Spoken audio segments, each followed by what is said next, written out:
ঘরে বসে বসে খুব বোর হচ্ছিলাম, কিন্তু কিছু করার নেই। এই সবেই একটা 12 দিনের লম্বা ট্রিপ ঘুরে এসেছি, তাই এত তাড়াতাড়ি বেড়াতে যাওয়া যাবে না, ছুটি পাবো না। তাছাড়া ফাইন্যান্সিয়ালও প্রবলেম। তাহলে কি করা যায়? তখন ঠিক করলাম কলকাতা ঘুরে দেখব। প্রথমেই দেখে নিলাম church of Christ the king. এটা শায়দ আমির আলী অ্যাভিনিউ, পার্ক সার্কাসে অবস্থিত, পার্ক স্ট্রিট ঢোকার ঠিক আগেই।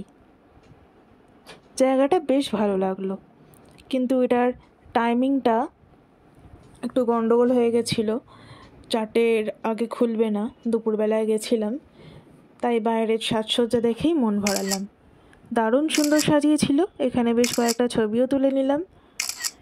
আর টাইমিংটা বলে দিচ্ছি, মানডে টু স্যাটারডে 9:30 থেকে 12টা, তারপরে 4টের সময় আবার খুলবে, 4টে থেকে 8টা। তারপরে আবার রওনা হলাম আমরা নেক্সট ডেস্টিনেশনের দিকে। নেক্সট কোথায় যাব বলুন তো? এরপরে লাঞ্চ সারতে গেলাম মোক্যাম্বোতে। মোক্যাম্বোয় নিলাম আমরা এটা স্পেশাল বেকড ক্র্যাব। এই ডিশটা কিন্তু মোক্যাম্বোতে এলে অবশ্যই ট্রাই করে যাবেন একবার। দারুণ খেতে, কিন্তু দেখতেও দারুণ আর অসাধারণ টেস্ট একদম। আমার তো খুব ভালো লেগেছে। মেনলি এই ডিশটার জন্যই গেছিলাম, এটা জানতাম এখানকার স্পেশালিটি। দারুণ একদম, একটা স্পুনের সাহায্যেই খেতে পারবেন, কোনো প্রবলেম হবে না। এছাড়া নিয়েছিলাম এই ডিশটা। এরপর দেখতে এলাম বিখ্যাত সেন্ট পলস ক্যাথেড্রাল চার্চ। বড়দিনের সময় এটা না দেখলে অনেকটা অসম্পূর্ণ লাগে, কিন্তু সন্ধ্যাবেলা এত ভিড় হয় যে দিনের বেলা আসাই ঠিক মনে করলাম। আর এসে দেখলাম হ্যাঁ, দুপুরবেলাতে, তখন 12টার একটু পরে হবে, একদম ফাঁকা রয়েছে, সুন্দর করে সাজিয়েছে। এখানে আবার রাজস্থানী থিম করেছে।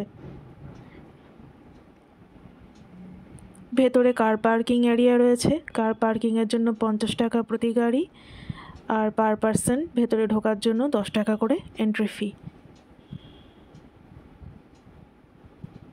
আগেও দেখেছি, কিন্তু বড়দিনের সময় এটা সুন্দর করে সাজায়, ভালো লাগে দেখতে।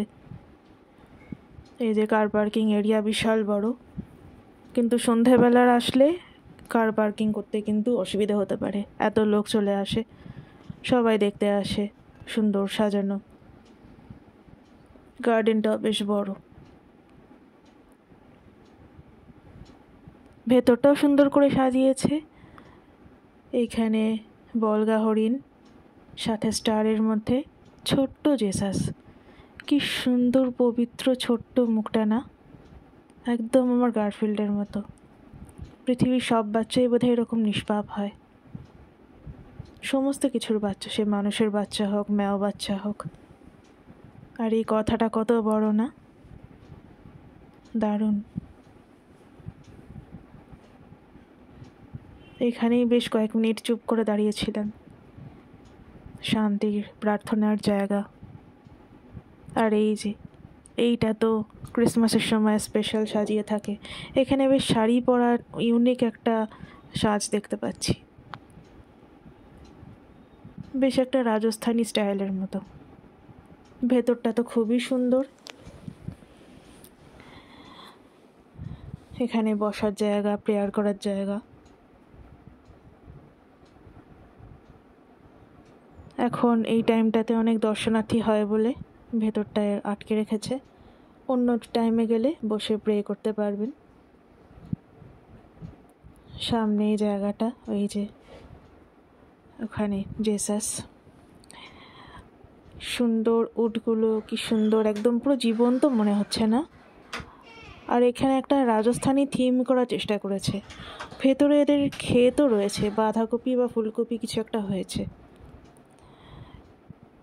দারুণ সুন্দর করে সাজিয়েছে।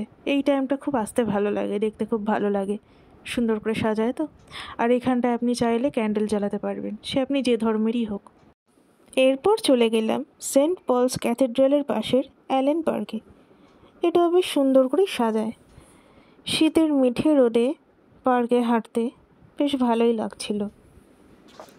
এটা কিন্তু 31 তারিখ বন্ধ থাকবে, সেই জন্য সেই দিন কিন্তু কেউ ভিজিট করতে যাবেন না। বাকি দিন সারাদিন খোলাই থাকে। সন্ধ্যাবেলা তো ভিড়ই হবে এই টাইমটাতে, কারণ এই আলোগুলো জ্বলে উঠবে।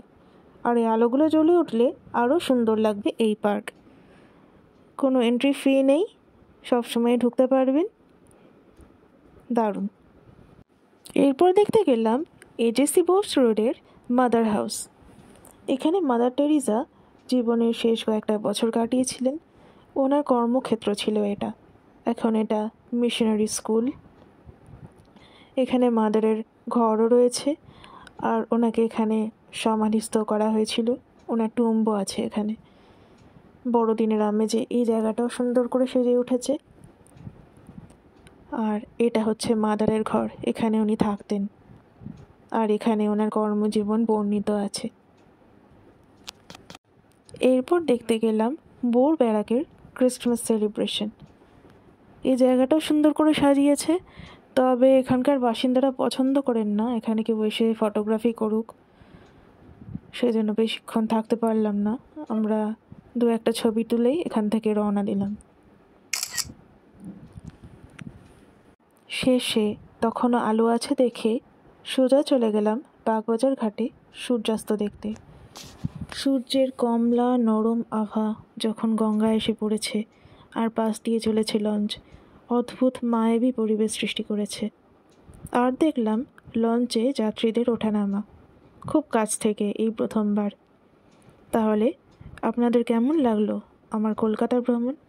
মাঝে মাঝে অন্য অন্য জায়গা ভ্রমণের সাথে সাথে কলকাতা ঘুরে দেখতে কিন্তু মন্দ লাগে না। কেমন লাগলো জানাবেন কমেন্ট করে। আর যদি আপনি নতুন হন এই চ্যানেলে, তাহলে সৌরভ স্টাইরি সাবস্ক্রাইব করে অবশ্যই পাশে থাকবেন, আর একটা লাইক তো অবশ্যই করবেন। গঙ্গা শোভা দেখতে দেখতে শেষে চা বিস্কুটও খেয়ে নিলাম। এটা কিন্তু আমার সবচেয়ে প্রিয় লাগে।